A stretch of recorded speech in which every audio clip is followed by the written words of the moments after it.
until we actually... Okay, we're live. We'll give it a few seconds before we start because... What do you want to do? Move in? You want to move in? Both into the sheet. He's too big. Size of him is like that. Yeah. Okay. Asking Imam with Shaykh Abdul Hameed. Now basically, before we start, I just want to tell everybody to please be vigilant out there. There was an attack on a mosque in Southall. My mate just rang me. He put out the flames. His name's Salman Khan. Someone threw a towel dipped in petrol at the women's entrance. And it caught on fire. Women started panicking. He happened to walk by and put the flames out and put it out.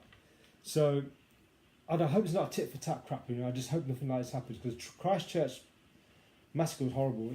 Yesterday I was depressed. All day I was depressed yesterday. Done my head in, to be honest with you. It's just like when Manchester happened with those young kids. Same thing. I was depressed all day. Yesterday I was all depressed. I was very tearful and I was very hurt.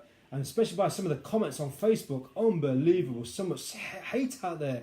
Kids were killed, women were killed, and there's so much hate out there. The comments are unbelievable. Disgusting comments. People rejoicing, saying they deserved it. These people are normal citizens. New Zealand is such a peaceful place. You don't even hear about extremism there. They're going there doing daily duties, going around doing what they're going to do. Went to the mosque, Friday prayers. A man comes in and starts shooting away, killing people. Like it was a video game. Terrible, terrible tragedy. But... It's absolutely shocking, and I'd just like to say good afternoon to everybody and salam. For those who are watching, yesterday I dedicated my Jummah khutbah specifically to the attack, which you were also attended. And afterwards, we decided that we're going to have a quick chat about the attacks that happened yesterday. And genuinely, if people want to ask the Imam any questions, Muslims or non-Muslims alike, to hopefully demystify some stereotypes. But just addressing yesterday's attack, I think it was an absolute abhorrent, inhumane attack, where 49 people who went to worship Allah on the Friday, which is our main day of worship for our congregational prayer, for them to be attacked, 2 separate mosques by these white supremacists, is absolutely abhorrent. And not only are we grieving, and we're grieving for the loss of innocent life, we're talking about 3-year-old, just before I came, 4 years old. There's a Somalian 3-year-old kid and then a 5-year-old kid who got shot through the heart too, who are young women and children who are also present there. And it's, like I said, it's absolutely shocking. Absolutely nothing would ever justify such a barbaric attack, regardless of where it happens, whichever religious institution it was at, or who the victims were. And the fact that innocent people are being killed because of this supremacist ideology, it's just shocking to say the least. Absolutely shocking. It is. I'm just fed up with it all. I'm getting... There's hate on both sides. You've got hate from these ISIS excuse my language. Hate from these ISIS... whatever, I'm not going to swear. Then you've got hate from these other idiots on the far right side. When's it going to end? I'm just praying there's no retaliatory attacks. Or I hope not, neither. Weird. The problem is, like I said, what's really annoying and frustrating for me is when I'm looking at some of the front page media headlines today, where they're trying to say that this white, angelic, blonde haired boy... Try and normalise the guy. Yeah, so, and what went wrong, and he's travelled to Pakistan, and he's been to different parts of the North world. Korea and whatever else. I was just going to get radicalised in North Korea. You know what I found really interesting is I was reading his 72-page manifesto. I read it all last night. Oh, did you read it? 72-page manifesto online that he's posted. This was a calculated attack with precision and timing. The way it was just so casually streamed. It actually looked like, like when you play those computer games. Yeah, it was. He put the folklore music in the background. Which was a song that normally people would listen to before the March for War. And this was, like I said, a calculated attack. And part of his manifesto, as he talks about, is that this was an anti-immigration attack. The fact that what he classes, what he refers to them as invaders, and he was questioning the fertility rate within the countries and within the migrant community, even though the Muslim population in New Zealand just about makes up 1% of the population there. And they never caused any problems whatsoever. Not one. And if you're talking about white supremacy, let me just put it out there. If you look at how many of the Aborigines were actually killed, we're looking about in the millions, when those were the inhabitants of that particular country and they were killed by the Europeans. And now for so-called Europeans to call that these migrants are coming over and taking over their land. And this person was actually from Australia, not from New Zealand himself. He himself was a migrant visiting a place, killing other migrants, thinking that these people are stealing their lands. And it's absolutely shocking. I think we just got a question I just caught there at the end there. Somebody said, what about the lives of other people? Did you get that one? Go to the top. Wait, so look. Salam's brothers, that's Fatima. Wa alaikum salam. Super sad, I don't understand this well. Stay safe, Riaz. Love from your friend from the United States. That's from Nathan Thompson. Love you, bro. Good afternoon, Riaz. Given seconds, I trust you are well. Kind of, Dave. Not too bad. Jazz Hair. Sat Sri Akal from your Sikh brothers. Thank you very much. Feel the same, Riaz. Just fed up with all the hate out there. That's Jake. One sec. Slaughtering innocent people degrades us all. That's right, Dave. Absolutely. Keyboard watch this from Sean. Keyboard warriors everywhere. Any terrorist attack is inhumane, disgusting. Violence breeds violence. Yeah, absolutely. You know what I heard today before I continue? Someone said, when someone plants the seed of hate, do not water it. I saw it this morning from some guy from Birmingham. When someone plants the seed of hate, don't water it. That's what he said. So this is quite. James is asking. It's not shocking. It's just so annoying. Dave, we are all human. I'm going to get to. We're all human, and we all should have the right to live in peace. Absolutely. What about the innocents that will run over in countries around the world in the name of Islam? And I think we need to discuss this point. Rob Budworth. No, that's an interesting question. Yeah. The thing is, it's got nothing to do with this, but part of the 72-page manifesto that this killer was avenging his attack for was talking about he, according to him, witnessed that in Spain in 2017, a period in April where he was in the Promulgate where there was an ISIS attacker who took a van and he ran in Spain. No, France. No, in Spain. This was in Spain. Okay. Where he killed a bunch of people on that long road. Oh yeah, and yeah, innocent people died. And you know, he dedicated this attack to one young girl who was 13 years old. Top of my head, I can't remember her name, but her name was also on his ammunition and is also on his manifesto at the top of why he was avenging his. Can I interject? Yeah. 30 people in that attack in Spain were Muslims. Yeah. Forgot to mention the first person who died was a Muslim woman. Including, but my point here is that the fact that regardless of people's religion, race, culture, whoever they may be, the fact that innocent people are being killed, this is something that should be.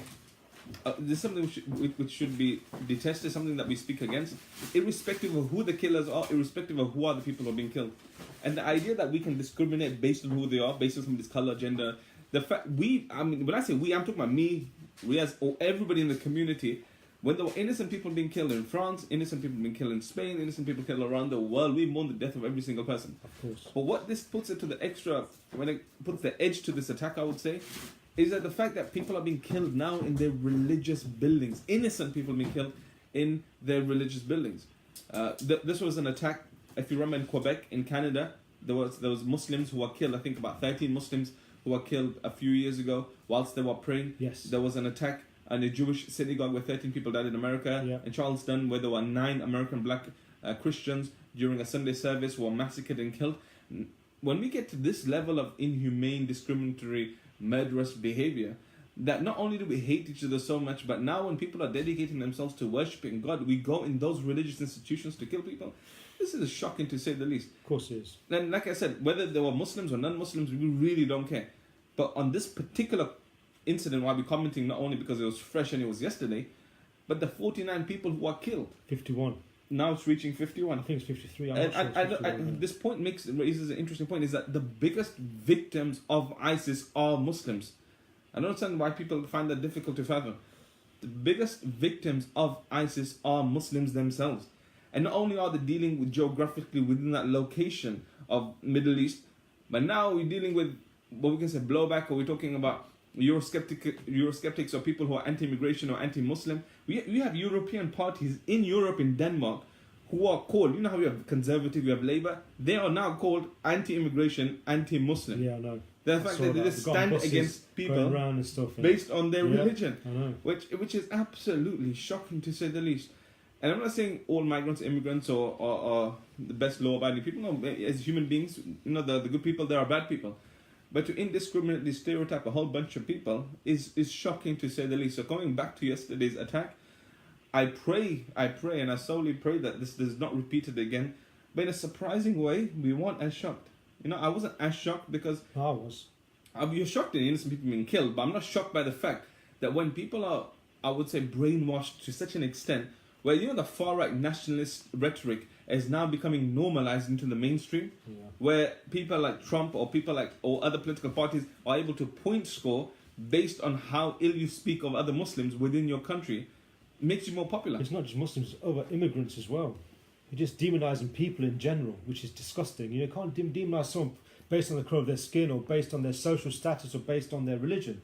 It's just it's just hateful. It's not a good thing to do. And this guy just Rob Budworth says, what about the Indians that run over countries, around? So do you think this is justified then, mate? Is that what you're trying to say? Is that justified? This attack's justified because some extremists, some idiots evil people out there killing some people. So you think that guy going in the mosque and shooting all these innocent people is justified? Is that what you're trying to say here?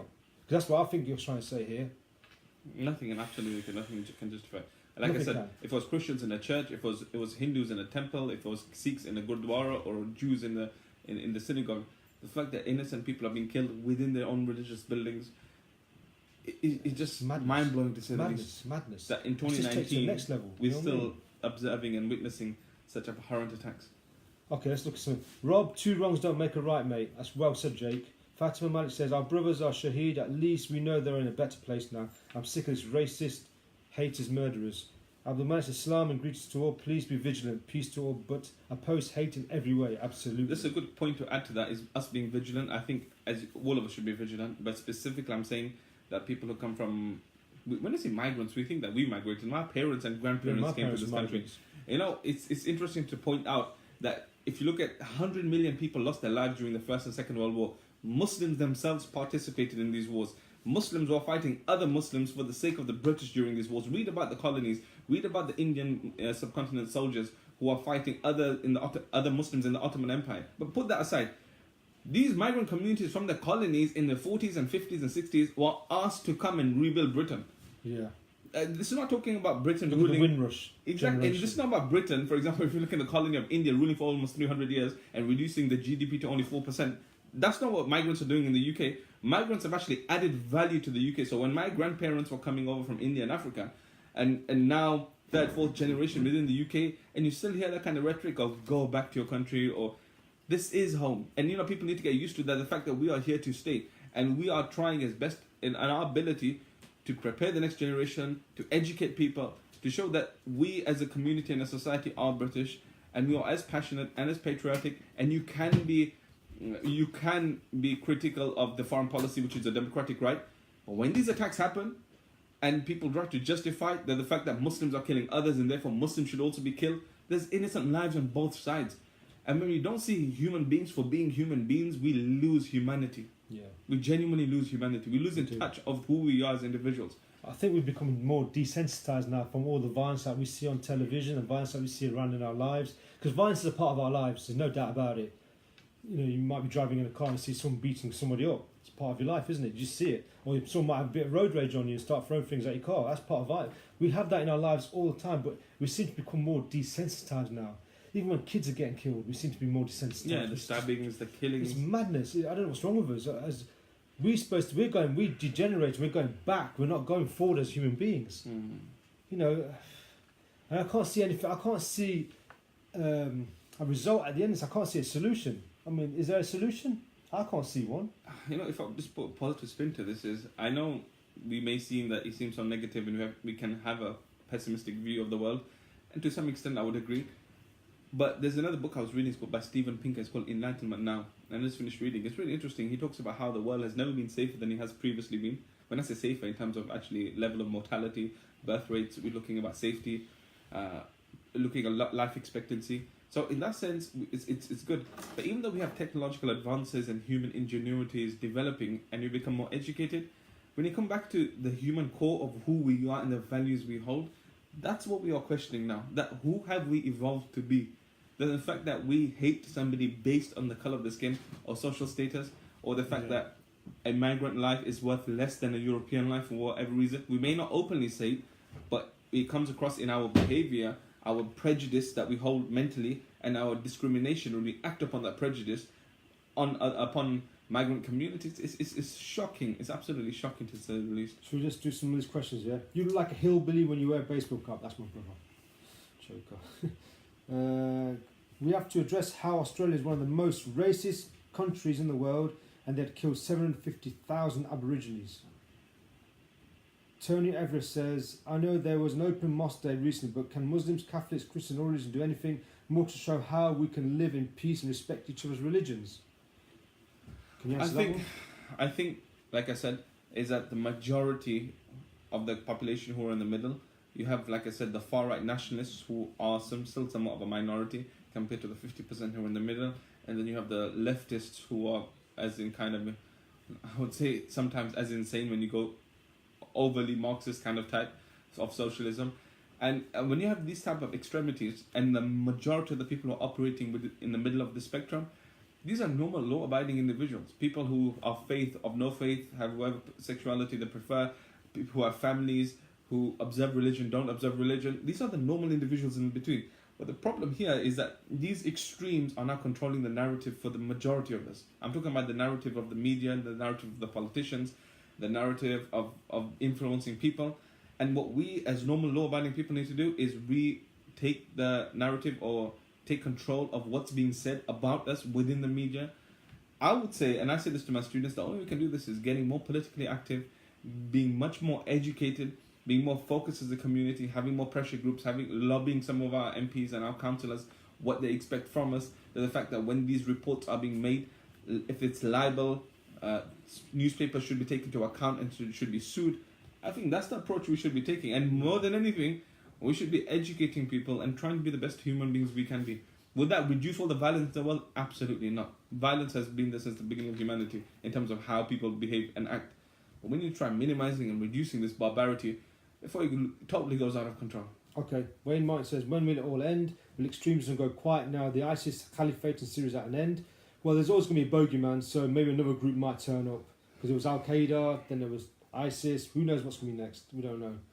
James Darker, this guy does my head in. He's a bit of a troll. Any comment on the 10 churches attacked by Muslims mobs in Ethiopia? I would equally deplore It's such bad. But the thing in Africa, Nigeria, it's kicking off. It's been there for decades now. They've been fighting each other. Muslims and Christians are fighting in Nigeria That's absolutely 20 years. You know, over resources. You know, I don't know what's happening in over Ethiopia. resources. You know, when you're looking at people fighting, if you're looking at individuals who now they become violent with one another, when you look at why they discriminate against each other and what are the basis of their discrimination, a lot of it sometimes is related to geopolitics or socioeconomics. Yeah. Where sometimes the infrastructure of the country is so poor, if you're looking at African countries, and my family come from Africa, or when you're looking at more developed Western countries where it's more about political ideology, all of this has to be questioned. All of this has to be taken to the front and questioned, and we need to be having these difficult discussions of why are people behaving the way they're behaving, and absolutely nothing justifies it. And just something, if I can add, I dedicated my lecture, my Friday sermon yesterday to it, talking about Muslims killing Christians in the church in Ethiopia, this incident. You know, part of our creed, and this is not just anti-platitudes I'm saying to appease people, this is something that we believe in. Mm-hmm. When the Messenger of God came to Medina, he migrated from Mecca, he had signed a treaty with the 3 communities. This is called the Treaties of Medina. Research this stuff, Google it. The Prophet signed a treaty with the Jews, the Christians, and the Zoroastrians. And with every single community, he specifically specified and he ratified this treaty by saying, I will protect your life, I will protect your property, I will protect your religious institutions, your way of life. The fact that the whole purpose of Islam at that extent was to question the Trinitarian idea, it was to correct the Jewish beliefs about monotheism, but still the Messenger of God was able to put aside these religious theological differences to protect human life, and that's the number one priority in Islam. And this is what human rights are when it's based on the Universal Declaration of Human Rights, the right to life. And when we indiscriminately take other people's lives, it's, like I said, it's shocking. It's absolutely shocking. The thing is, you're not supposed to burn down other temples or places of worship. You're not supposed to destroy those places of worship, are you? We shouldn't be burning anything down. This thing about Ethiopian 10 churches burnt down, this against Islam completely. It might just be mob mentality. I don't know what's going on there because I don't know anything about what's happening in Ethiopia at the moment. Harming anyone is insane, but on top of that, going to somebody's religious building to cause them harm, I know, it's just wrong.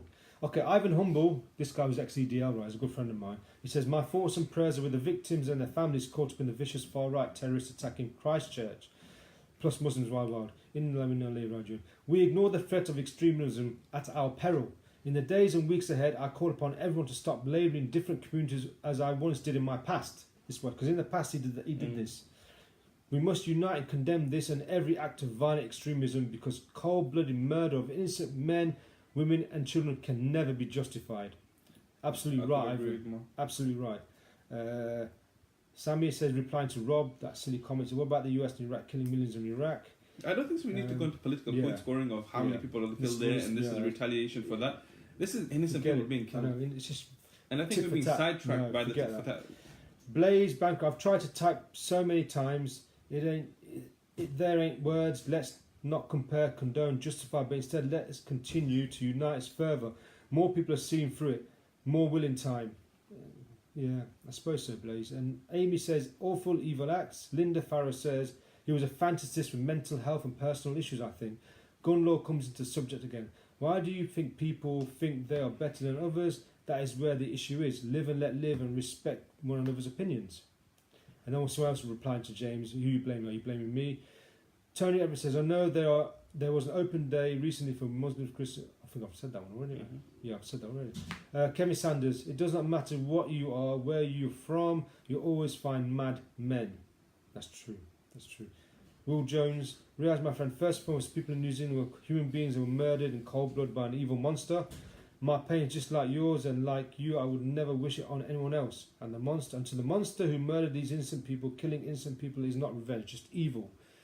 Fatma Malik, real Muslims are against the killing of all innocent people, regardless of who they are. All lives matter. How can people think this is okay, being murdered in their place of worship? What a sad world we live in. I'm trying to find a question here. Politicians, the media, self-proclaimed preachers and so-called opinion writers are to blame for all this division. It is awful that the most hateful voices seem to be the loudest. John Stevens says, a terrorist attack or murder of any innocent is obscene. It needs to stop now. Whatever faith, belief, race, hate and evil should never win. Treat everyone as you want to be treated and let love win out. End the hate. Well, there's a question here somewhere. Okay, no reply from here. Barry Stone, right? Good afternoon, guys. Great subject. Do you think these extremists having their platforms removed on social media and whatever else is driving them underground and could lead to these terrorist attacks? I think yes. That's a really good question. Yes and no. Especially commenting on recently on Tom Robinson's situation too, is that when these people are deplatformed, the fact that they're trying to be controlled by some of these social media giants, good thing and a bad thing. Number one, it can limit their reach, which is true. Bad thing, yes, it does go underground. It does absolutely go underground. This is very similar to, just after the 9/11 attacks, when you had people being very mindful of using the word jihad, for example, in public platforms and discussing these issues.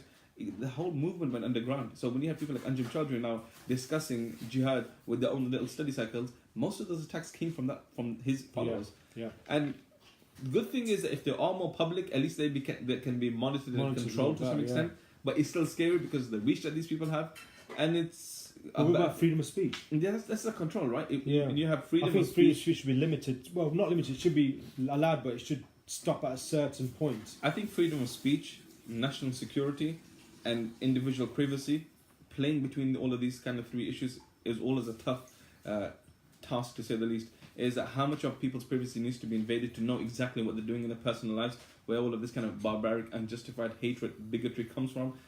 And then we're talking about the idea of how much can they express themselves in terms of being able to then monitor the way they behave. And then, like I said, national security. The fact that when these people now need to be banned because of the harm that these individuals are causing. The harms that these... So like I said, it's a really tough balance. Are there any definitive solutions and answers to any of this? No. We're living in a really confusing time that we're trying to make sense out of this world. And it's difficult. After studying multiple degrees in university and studying Islamic theology in detail, and even I'm still kind of make sense out of all this craziness that's happening around us, let alone these other people.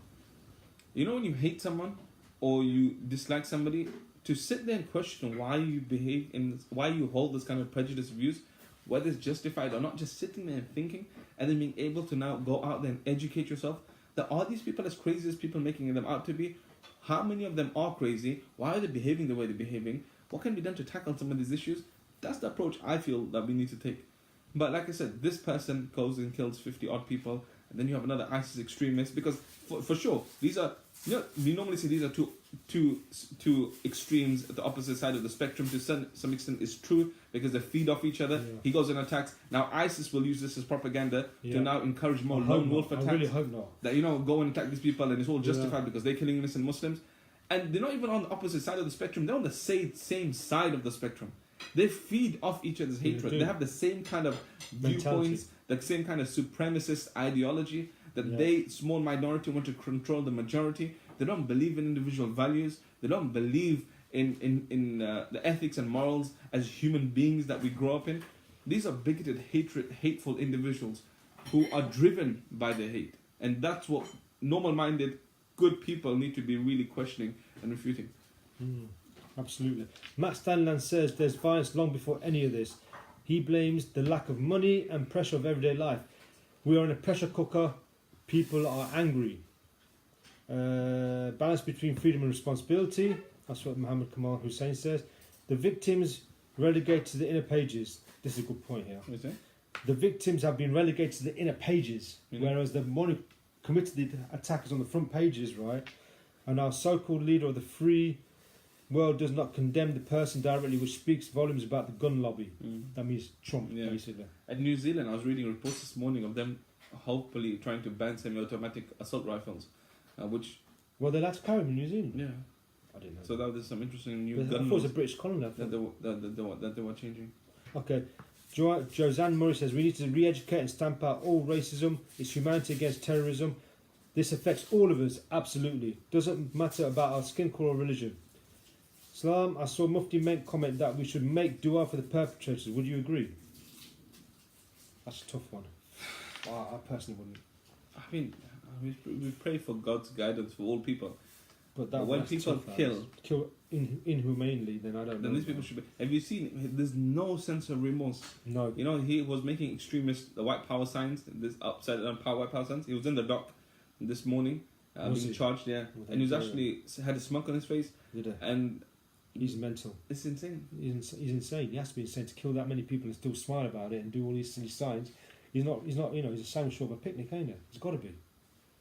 Flipping that, man. Okay, what can I do as a white and ashamed woman that doesn't seem like just thoughts and prayers? I feel helpless. That's Yasmin Duran. No, I don't think anybody should feel ashamed. You You're not well, responsible. you didn't do it. You Why should should you not feel ashamed? You should not feel shamed based on the colour of your skin, for sure. Whether you brown, black, white.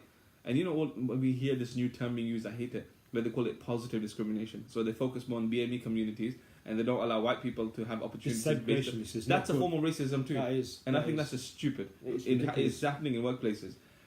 They seem to sort of prioritising the ethnic minorities instead of the indigenous white population, which breeds hatred. Exactly. You know what I mean? It does. It breeds hatred. Jobs should be based on the people who are the most qualified to be getting those positions. But going back to the point, you should not feel ashamed of the colour of your skin. Yeah. None of us are responsible for these attacks. We are here condemning these attacks. And what can we do? What can we as individuals do? Whether you share the faith and don't share the faith, that's irrespective of people. Is that we need to not only condemn these acts publicly, but we need to sit down and try to educate other people, educate ourselves, and educate other people. Just to talk. All you have to do is talk. Sit around a table and talk to each other. People seem to live in their own segregated communities as well. You notice that in Leicester now, there's like communities that sort of isolate themselves from other communities now. You notice that in some areas, not all areas, in some areas. And we need to actually start talking to each other. You know, there's my background in psychology, and there's a really good book I would encourage people to read. It's called The Laws of Human Nature. One of the best books I've ever read in my whole life. Who's by it by? Robert Greene. Robert Greene, okay. And in there he talks about how, as human beings, we need the minimum conditions possible to discriminate against each other, even when it's not in our advantage to discriminate against someone. Because he argues that it's part of who we are as individuals. So when we have that kind of prejudice, you know, you may have a particular viewpoint on individuals based on ignorance and lack of knowledge. But when you don't question your own prejudice, the difference between discrimination and prejudice is thinking about it mentally. Then discrimination is acting upon that prejudice. So when we hold on, I think being prejudiced to some extent, I would say, is natural. That when we see an other, we try to identify and look how dissimilar we are as individuals. But when we don't question our own prejudice and we behave on a discriminatory behavior, we manifest this discrimination, that's when it becomes problematic. And we need to really be questioning ourselves to the depths of ourselves to figure out who we are as individuals. It comes down to sitting down, talking, reaching out, questioning your own viewpoints. Yeah. You know, you may be more educated on your own viewpoints. So just having those important discussions, I would say. Absolutely. Dave Stevens says, why? Words absolutely fail me. People from grandfathers to young children aged 3 massacred in cold blood in a place of worship, and they thought was a peaceful place. Sincere condolences to all families and victims. Ameen. Barry Stone says, I would like to think this guy will regret his actions a few years' time. It's his mindset today, and banning these people will leave them unchallenged. About banning them from social media and platforms. Oh, no, we've been spoiled. Oh my God! Lemon cake and tea. Thank you. have tea break now. Huh. It's I've just been blessed with some tea. a Burberry cup as well. Cheers, That's it. That's some good tea. and don't forget the lemon cake. Okay, so Jay McCormick said the world needs peace and love. By showing that we're all united, we can beat all forms of extremism. Absolutely. It's always talking about unity. Who cares if this person's rich? Who cares if this person's poor? If he's black, white, brown, gender, whatever it's called, and all this sort of stuff. Who cares? As long as the person look, what I believe in. As long as you're good to me, I'm good to you. If you're a twat, you're a twat. That's me. And if you're being really informal, how we behave towards too is an interesting point, because there will be people who rub you up the wrong way. Always. For sure, it happens to me. Man, there are people who you just want to punch a hole through their head, and I'm an imam and I shouldn't be saying this. But in that moment, my background is martial arts, like you can see this. In that moment, when somebody is so bigoted and behaves in such a weird, stupid way, and you have to kind of... That's what I believe is the prophetic tradition. This is the traditions of the biblical prophets, of the Jewish prophets, of the messenger of God. We believe is that in that moment to control yourself and to sit down with somebody and educate them and speak to them, even though they're just so bigoted, it's hard, it's difficult. And like I said, we have to like reach the depths of our souls to find this patience and forbearance sometimes. I've had those moments where, those moments. You have to bite down. Instead of throwing a left hook, you're like, I'm going to listen to this guy, listen to what they have to say, and let me try questioning their bigoted views. And we have some really fruitful discussions. And there are still other people who will stick two fingers on your face and tell you to get lost and get out of our country. There's nothing you can do about it. There are people like that. There are people, and that's what I was saying yesterday in my lecture.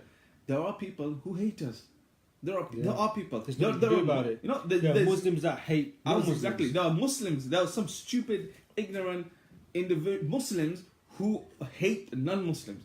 And there are stupid... No, but there's no Muslims that hate Muslims. Yeah, non-Muslims. and this big Muslims that hate Muslims. Yeah. Like these ISIS, they hate us. They'll hate me and you. If they had a chance to probably chop our heads off. Yeah. Because the way we interact with non-Muslims. And the fact that people think that all Muslims are homogenous, like we're just a bunch of group, we all... In unison behave the same way, it's not exactly the same. There's a whole spectrum of Muslims and the way they understand Islam, as well as there are non-Muslims. But like I said, at times, when you talk about unity, and that's another point, the leftists love talking about unity, is unity doesn't mean that we sit there and hold our hands and go around and sing songs and we're all the same and it's good to be different. Absolutely. The diversity in the community, the fact that you don't believe in God, I respect that. I respect you as an individual for your right not to believe in God. But God is the most central part of my life as my identity as a human being who gives me value in my life. And for you to respect me for my views and for me to respect your view, that's what we call unity. Not conformity or uniformity, but the idea that irrespective of our differences, we are stronger together than divided. And we are only as strong as the weakest amongst us. We are only as strong as the weakest amongst us. When you have a chain and you see one link that becomes weak, irrespective of how strong each link is around the chain, it just takes one corroded, rusted chain to break the link. Yeah. And we are only as strong as the weakest amongst us. And that's what we have to question ourselves during these atrocities. Of course. Replying to Yasmin, you should not be ashamed. Not at all. This was one individual, not a whole race. Absolutely. Sending prayers and peace. Johar Khan says, the main crime here is against humanity. No matter what colour, creed and religion you are, we're all humans. Tough topic. Got to be talked about. Thanks. Extremist ideology is real and present. Of course it is. Not a skin tone issue. I spoke to a guy just the other day who described himself as a proud Anglo-Saxon. What's wrong with that? You should be proud of one. Yeah, I'm proud of being an Afghani Pathan. I'm proud of it. I'm proud of being British. Whoa, he was so focused on a white genocide. Hatred and bigotry allows this to happen. How do you deprogram a mindset like that? So he was proud to be Anglo-Saxon, but he had this mentality that he was focused on white genocide. White genocide? What's he on about? The population of the earth is a third white, I think. So in his manifesto, what he talks about... Oh, this guy you're talking about. Okay. You're talking about the guy, right? I don't know. The white genocide. He refers to the white genocide. Right, got it. So he's saying is that because of the fertility rates of migrant communities within Europe, he was calculating that in the next 50 years or so, the ethnic majority could turn out to be the minority. And because of this social... Well, that's globalization. But look, because of this political, social reconstruction, we can say, of society, he's saying that this whiteness will no longer be there. And like I said, daft. I don't know who makes all of these kind That's so daft. You know, in his manifesto, he actually quoted some. Maybe in a million years' time, if we're still around. No, he quoted 3-4 people in his manifesto. One was Trump. One was Trump. Another one was a black woman who's. I was reading her biography on Wikipedia. She was born in '89, and she's a conservative. And she spews, a black woman who spews a lot of hatred against ethnic minorities. So I don't know when it's all just, you know, one of those weirdos. Was it Candace Owens? That's her name. Yeah, I just think the message come on. Yeah, if you watch. He did not mention his main influence was Candace Owens. Yeah, that's the woman's name, and he mentioned her in the manifesto. Well, what about her? And you know the kind of bigoted, hateful views of otherizing other people. And you know the worst thing is when you get an ethnic minority who calls out their own people, then it further adds fuel to the fire for these far right nationalists to turn around and say, you know, and Tommy Robinson used to do this. Remember he used to have that crazy stupid Muslim from Scotland? Remember the guy who used to Abdul? He used to come with a flag, and Tommy Robinson used to put him on the front and say, you know, he's a Muslim and he marches with us. Totally. We accept Muslims, and therefore, you know, it's just stupidity. And this kind of Owens woman, issues, that guy, well, that these people should be held responsible for their viewpoints. You know, they should be questioned. They were responsible for brainwashing some. Obviously, Anders Breivik, who was also called out, the nationalist. His attack also was against was based on anti-immigration. Like I said, it's just absolutely shocking. It's absolutely shocking. Okay.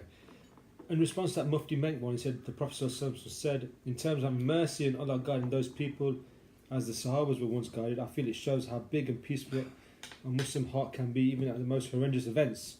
You know, it's easy for you to say, bro. But if that was your father, that was your mother, that was your son or daughter, you would not have the same thing in your heart. No chance. Okay, I understand the sentiment of saying, you know, the Prophet would forgive people and then maybe we should forgive people and whatever. He's the Prophet, we're not the Prophet. That's one thing. Another thing is that Islam is not this kind of pacifist approach that we should take at all times. There are so many narrations where if people were held responsible for their heinous crimes against humanity, the Prophet would deal with them in that just manner. Yeah. And because this person is not only taking one person's life, he's taken 51 people's kids lives as well, and women indiscriminately. I don't think so. That would be the Prophet's approach. Think so. And so this wishy-washy interpretation, I'm not justifying hatred or some kind of retaliatory attack. I'm not saying that either. There's no space for this. We know the world has bloody moved on from the 7th century. And we live in the 21st century where people are being able, you know, we have laws, we have countries, we have nation states, we have seen the development of the world, we have a justice system, and everyone should go through a due process. You know, the fact that he could have just been killed or been shot, I'm glad that he's going through the just process, and hopefully he's held responsible for his behavior, that he actually gets to live out his misery as long as possible. Oh, did they get an electric chair there in New Zealand? God knows, I don't think so. Okay, anyway. This will happen today. This happened today, this afternoon, about 12:30, 1:45 in Southall. Because someone who actually put out the fire was my mate, Salman, he did it.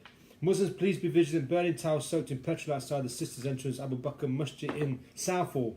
So, you know, basically what happened now, because I just hope this is not a copycat sort of, well, not copycat in a sense where the guy gets a gun and stuff, but more attacks against innocent people. I just hope that, because what's going to happen, the Muslims are going to think, right, well, let's go and attack them now, let's go and find some, you know, far-right idiots. But how are you going to find far-right idiots? You can't just find them on the street. I think the elders in the community, the people who are responsible or people who have some standing, need to more or less have some control over the younger people. It's normally the younger people who are obviously overzealous, who want to behave in a particular way. And you know, I would also add, I would really call out to the mosques, we need to have added security in our mosques. You know, when I was going through Stamford Hill, the Jewish community, I dedicated my khutbah to the Jewish community yesterday. I was talking about the Jewish member in the congregation I was speaking at yesterday during my Friday prayers. The Jewish community is inspirational to say the least.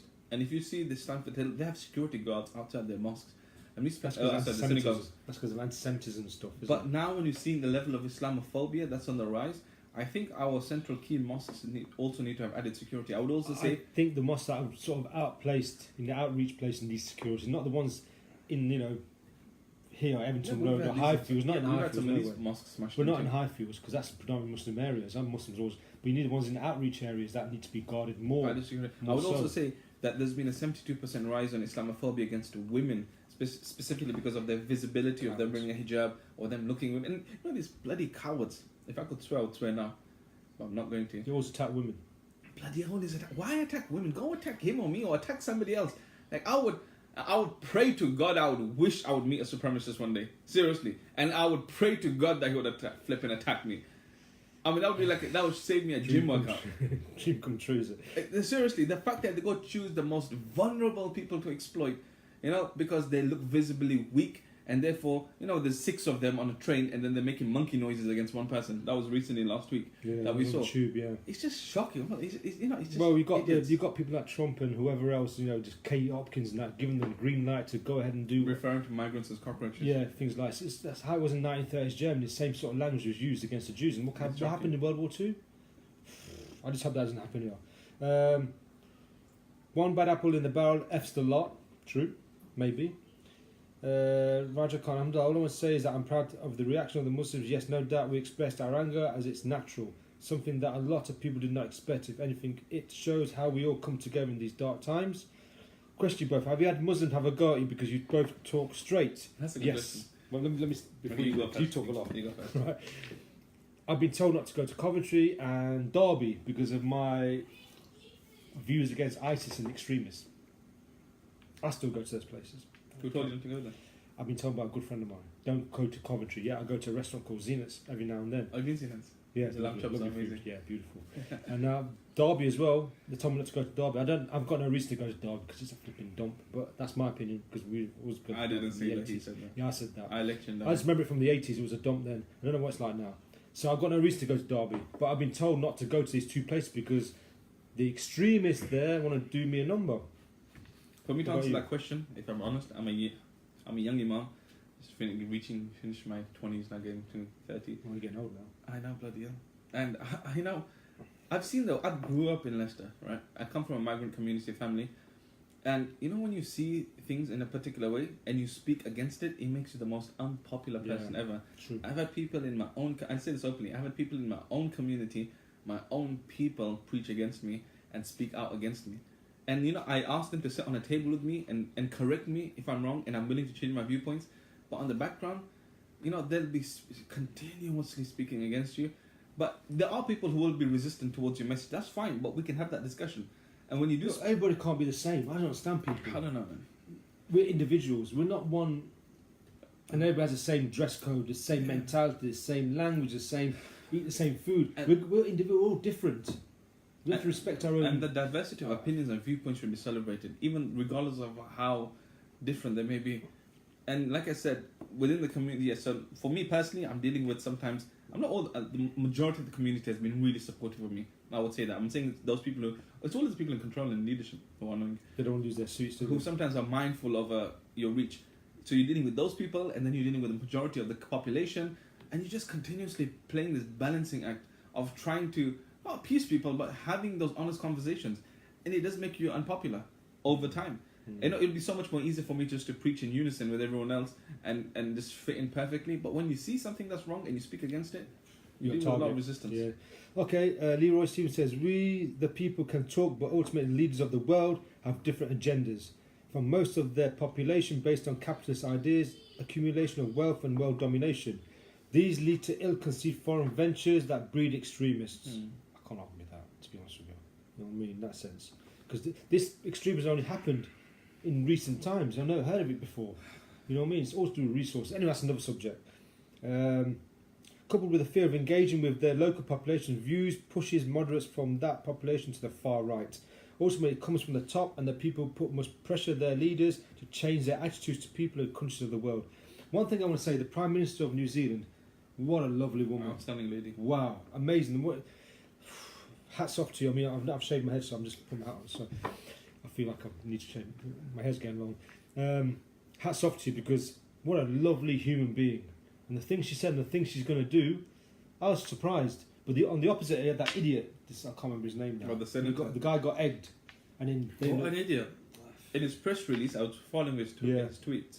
And his press release, he's saying that this action was justified, that the fact that because there just happened to be Muslims who were speaking against innocent lives being lost, but the fact that the migrant community are responsible because they migrated here. Well, how kind of shocking mentality is that? And this is somebody who is in politics, who influences people's viewpoints. Oh, man, these people. you know what? Thank God that kid who egged him in. That was a good Yeah, shot. but I felt sorry. He had a really naked choke. He was. Yeah. That was rough. Just there's a social media campaign to pay his legal fees right now, so go check it out if you can. Yeah, good on him.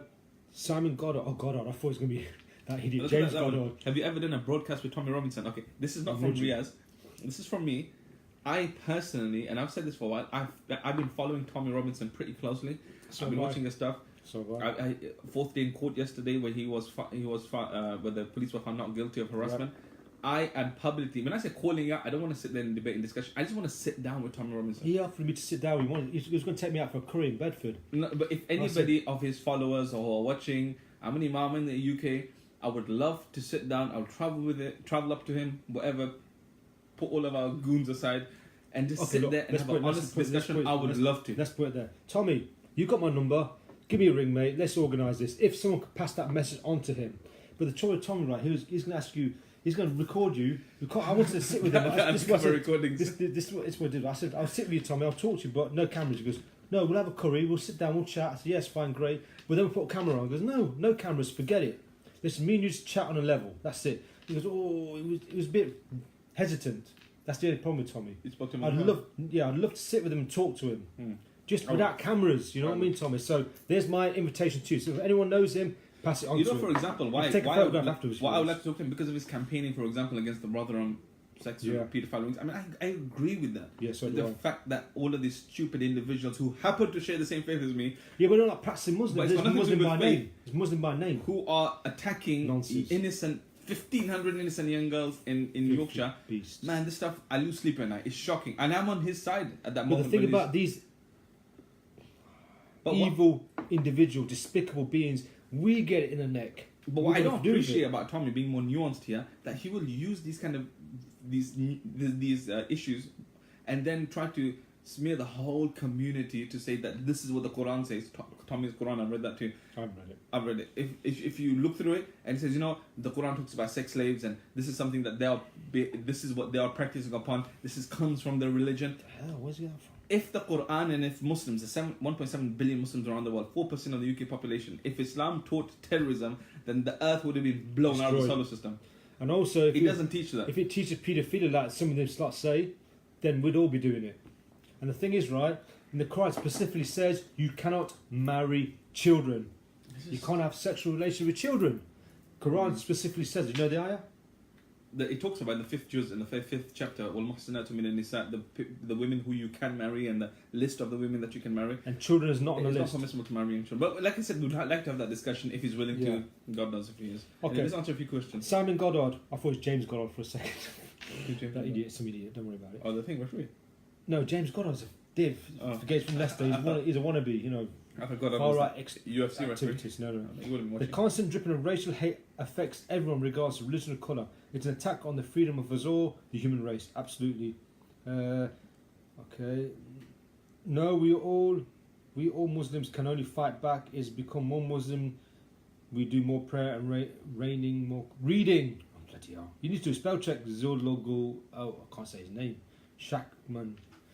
Right, basically he says instead of retaliating, just become better Muslims. Read more Quran, pray more, practice your faith more. That's what he said. My personal viewpoint, regardless of how much Quran we pray, regardless of how much we fast during the day and pray during the night, the world is changing at a very fast pace. Yes, we can become better individuals as Muslims, but it'll be good for our spiritual side for sure, 100%. Will it change much of the world? I personally don't think so. Because, like I said, is that we need to be more mindful. I think our spirituality can guide us to be more the best citizens that we can be, and to make us more tactful and mindful and intelligent if we use our religion in the right way, maybe. But the idea that if we were more practicing as Muslims, and these people were praying in a mosque praying to God, and they were killed.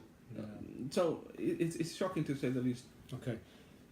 Shabir Patel says, I'm disgusted to see our FB posts. I've seen loads, Shabir, right? Horrid. They're coming out from the closets. Horrid, justifying, saying, one was from Leicester. A woman from Leicester said something like, they brought it upon themselves. Yeah, it's about time. Yeah, brought it upon themselves, because of their twisted religion and something, beliefs or something. I said, what? So you tell me a 3-year-old kid or 5-year-old kid deserves to be killed? Well, I'm not saying that. Well, she was. She's from Leicester as well. Right, silly cow. Excuse my language. I'm disgusted to see an FB post of a UK school teacher posting comments thinking Christchurch Act was acceptable. Her comment was, how the tables have turned. I've sent an email to the school. You know, screenshot. Can you call her out for me, please? Screenshot these people's messages and Screenshot that, let's make please, them go yeah. viral. Please, Shabir, can What you you done was screenshot right. and send it to me? You're sending them to their schools, sending it to the workplace, the employment, send it to their friends.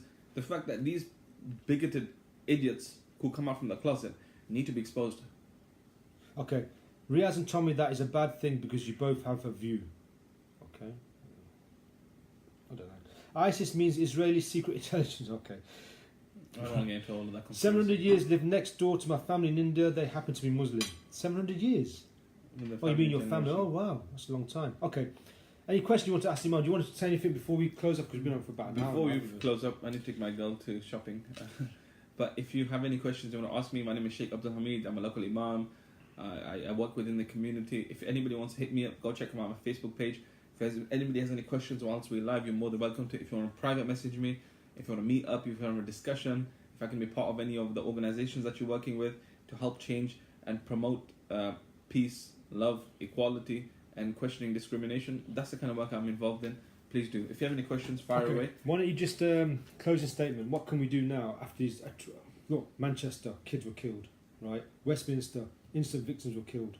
Now this has happened. What can we do as a human race? What can we do as a community, as people that live in England? What can we do? I think that number one, these opportunities give us a time to think about who we are as human beings, to realize that, like I said, irrespective of race, ethnic, religion, culture, sexuality, we're able to put all of these things aside and realize that we are human beings.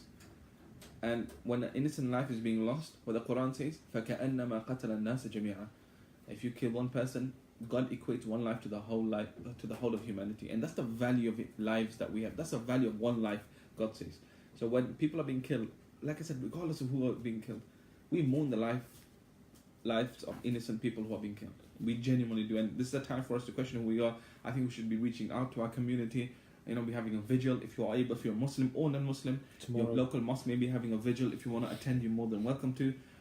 Our thoughts and praise with those people who have lost their lives. We pray that God grants patience to their families. We pray God unites us in paradise with them.